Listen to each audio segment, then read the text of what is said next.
இயேசு கிறிஸ்துவினுடைய பிறப்பில் இருக்கிற மேன்மை தெரியும். பூமியில் என்ன இருக்கு? இயேசு பிறந்தப்ப பூமியில் என்ன உண்டாச்சு? சமாதானம், மனுஷர் மேலே பிரியம் உண்டாச்சு. இயேசு செய்த அற்புதங்கள், அடையாளங்கள் நமக்கு தெரியும். இயேசு செய்த அநேக காரியங்கள், இயேசு போதித்த போதனைகள் நமக்கு தெரியும். எல்லாவற்றுக்கும் மேலாக இயேசு கிறிஸ்துவனுடைய உயிர்த்தெழுதலின் வல்லமை நமக்கு தெரியும்.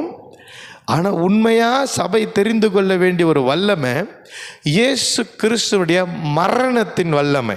அல்லேலூயா. இயேசு மரித்தார், வல்லமையோடு உயிரோடு எழுந்தார் என்பதை நாம் அறிவோம், நாம் பாடுவோம், நமக்கு தெரியும். ஆனால் இயேசு ஜீவனை விட்டார், ஆவியை விட்டாரு.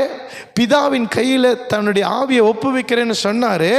அவர் மரித்த போது இயேசுவினுடைய